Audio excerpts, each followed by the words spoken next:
Do you really believe that living in a country that's a carb heaven, where buttery croissants practically throw themselves at you from every corner, and saying no to wine at dinner is practically a crime? Do you believe that French girls manage to stay effortlessly thin without making any effort? No, sisters. Staying slim in this calorie minefield isn't some secret that influencers like Caroline de Maigret can make money from. But why are French women known for being thin? And what kind of effort do they really put in? And how I ended up spending 1,000 euros trying to lose weight? And what actually happened? That's exactly what I'm sharing in this video. To begin, let me quote a French journalist and writer, Alice Pfeiffer. A central element of the Parisian woman myth is a constant pressure to stay thin. Thinness is portrayed as a symbol of sophistication, of self-control, of mastering one's private life and body. In France, appearance is everything. People look at each other a lot. Sociologists link this to what's called the male gaze, the internalized gaze of dominant masculinity that reduces women to objects of beauty and desire. As a French sociologist Gilles Lipovetsky puts it, a woman is expected to embody her success through her body, her clothes, her weight, her overall image. A man, meanwhile, shows off his status externally: a flashy car, a prestigious job, and yes, an attractive partner. Let's face it, in France, to be considered attractive, you have to be thin. Actually, the thinner you are, the better. Forget about the curves. We are very far away from the Kardashian body ideal popular in the US. So where does that leave the French woman? According to Alice Pfeiffer, she's no longer a symbol of freedom or female empowerment. She has become instead a polished image, a product designed to be consumed, admired, and marketed. A walking advertisement for Paris as a center of taste, control, and male-driven standards. Indeed, let's have a look at the French-style icons. Léa Sfez, Jeanne Damas, Caroline de Maigret, Chloé Le Carré, and their patron saint of skinny, Jane Birkin. In this universe, being thin isn't just about looks, it's a status symbol, and it screams, "I've made it!" Because a slim woman must surely have the resources to live on organic microgreens and spend 2 hours a day doing whatever the hell workout is trending right now. To quote Alice Pfeiffer once again, yes, I really love this woman. This is what she writes in her book, Je ne suis pas parisienne, I'm not a Parisian. One actress, referring to a girl with non-standard size, asked me to help her find a dress for the Cannes Film Festival. I turn to brands that occupy an inclusive niche. They clearly tell me no. This is not the image we're striving to convey. And the evidence of this pressure is everywhere around me. Women constantly discuss their weight, share their worries about gaining even the smallest amount. In casual conversations, I frequently hear colleagues expressing anxiety when they gain just 1 or 2 kilos. And what's particularly striking is that even very attractive girls become visibly uncomfortable if they exceed the coveted size 36.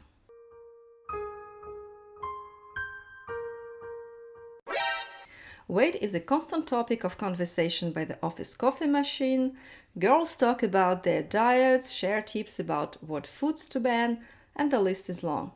Avoid starches, say no to sugar, bananas are considered evil, and red meat is avoided for being too fatty. Women also try to find ways around these restrictions by making the so-called healthier versions of desserts. Translation, they'll bake cakes without flour or sugar. A fun fact, my French gynecologist would strongly encourage me to lose weight when I was around 62 kilos. That's around 136 pounds. Thus, you are constantly surrounded by this background noise telling you that something is wrong about your body and that you have to pay attention. Faire attention, as they say here. Je fais attention. This is what your French friend will tell you when refusing a dessert. But rest assured, French ladies are just like us. They gain weight and they're certainly not born with some magical genes. Yet, under the influence of the effortless chic culture, they're expected to maintain a slender figure seemingly without trying, and certainly not due to any hidden exercise or diet. Do they though?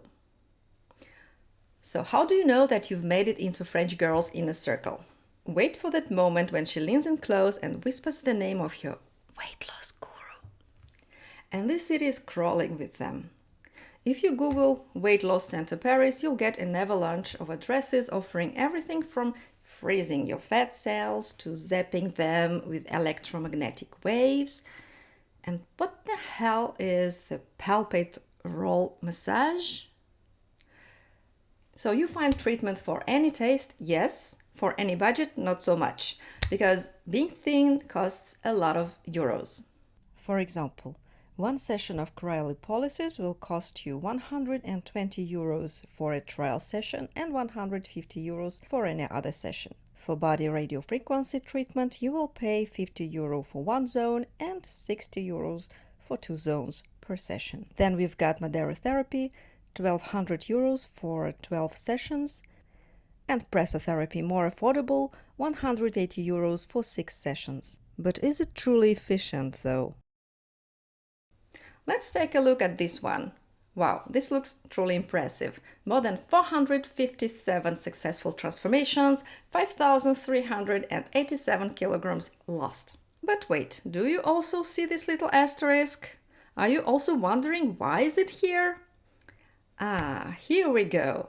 At the very bottom of the page, you will get this legal disclaimer. The number of kilos lost, sessions required, and subsequent results depend on the person's age, lifestyle, physiology, and certain other metabolic factors. As a former lawyer, I will readily translate this for you into plain English. We guarantee absolutely zero results, and if you don't lose weight with our miraculous treatment, you're bad. Don't thank me. I myself once felt victim to the promise of rapid transformation. The treatment combined a strict diet with some sort of acupuncture, and I signed up for their 10-week weightless program with a daily intake of roughly 100 grams of protein and 200 grams of green vegetables twice a day. So let me tell you what 300 calories per meal actually feel like. It feels like slow death. I spent weeks horizontal on my couch, too weak to do anything but count the minutes until my next pathetic portion of food. Sure, the weight melted off, but here's the kicker. The second this torture program ended, I rebounded so hard, I have regained everything and even more. Yeah, I've spent more than 1,000 euros and I'm now bigger than ever. Way to go, girl. Now let me introduce you to a fascinating world of French pharmacies. While we still cannot get our hands on the Ozempic here, we have our own arsenal of slimming solutions. Think fat burners, appetite suppressants, slimming oils and creams that promise to sculpt your silhouettes. And each product is more chic than the next, ranging from 15 euro to a more investment-worthy 100 euro for a month's regime. They come in every imaginable form: tablets, capsules, gummies, ampoules. Let's take a look at this one. 35 euros for 2 weeks of the magic pills, 2 pills a day, and of course they're like it's scientifically proven, but then they hit you with this disclaimer in tiny print on the back. This dietary supplement should be used as part of a healthy lifestyle and should not be used as a substitute for a varied and balanced diet. You always need a healthy lifestyle and balanced diet for this to work. Girl, if I had time for a healthy lifestyle, without my full-time job, my wild kids, a 2 hours commute, would I be throwing my hard-earned euros at some fancy French fat burners? Please. All jokes aside, some appetite suppressants and fat-burning supplements have proved to be seriously dangerous, as confirmed by France's National Food and Health Safety Agency, ANSES. A particularly concerning ingredient is called Garcinia cambogia, also known as Malabar tamarind. Despite its natural marketing claims, this plant extract has definitely been linked to serious side effects, even in individuals with no prior medical conditions. Reported issues include psychiatric problems, digestive disorders, heart complications, muscle damage, and in some cases, severe liver injury, including one death. Because of this, ANSES strongly advises against using Garcinia-based supplements, and here's the thing.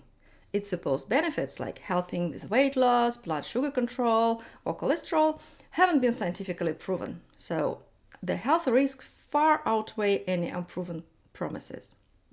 So as of April 15, 2025, France has banned the import and sale of supplements containing Garcinia cambogia. All such products are now under official recall. It took over 13 years between banning this plant and actually removing it from over-the-counter supplements. And yet, despite the potential dangers and unproven results, sales revenue from dietary supplements reached 2.3 billion euros in 2021. As for the weight loss industry as a whole, its worth was estimated at 3.6 billion euros according to independent research firm Zerfi Precepta made in 2016. I haven't found more recent data, but my guess is that it should be more or less similar today. And behind all of this, the pressure to stay thin, the diets, the slimming treatments, the supplements, there is a quieter story, one that doesn't get talked about enough. In France, around 1 million people struggle with eating disorders. Half of them, about 500,000, don't even know they have a problem. They live with this every day, thinking it's normal to feel bad about food, to always worry about their weight, to feel guilty for eating. Now let's break down these numbers, and they are not pretty. Women are carrying the heaviest burden here. For every guy struggling, there are 3 women in the same boat. We are looking at 1% of women wrestling with anorexia, 1.5% fighting bulimia, and about 3% fighting binge eating. And these numbers aren't just statistics, they are real people. And sometimes their pain becomes visible to the world in the most heartbreaking way. One example is Isabelle Carrot, a French model and actress who became internationally known after appearing in a 2007 anti-anorexia campaign called No Anorexia. Behind the haunting image was a lifetime of suffering. Isabelle had struggled with anorexia since the age of 13. In her memoir called La petite fille qui ne voulait pas grossir, The little girl who didn't want to get fat, she recounts her painful relationship with food, her mother's obsession with thinness, and the intense pressure she faced in the modeling world. Her book is raw, honest, and heartbreaking. A rare first-hand look at how far the myth of thinness can push someone. Tragically, Isabelle has passed away at the age of 28. So yeah, the whole idea of effortlessly thin French women, it's just that, a myth.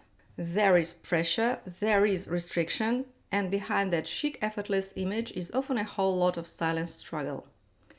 As for the croissants and cheese, sure, they exist, but they're not a daily thing, at least not with some kind of trade-off. It's not magic, it's careful control. And honestly, it can be exhausting. So the next time you catch yourself thinking, how do they even eat like that and stay so slim? The truth is, most of the time they don't. And if you like this video, you'll definitely want to check out my other one about the Parisian girl myth. I'll leave the link below. See you soon. Au revoir.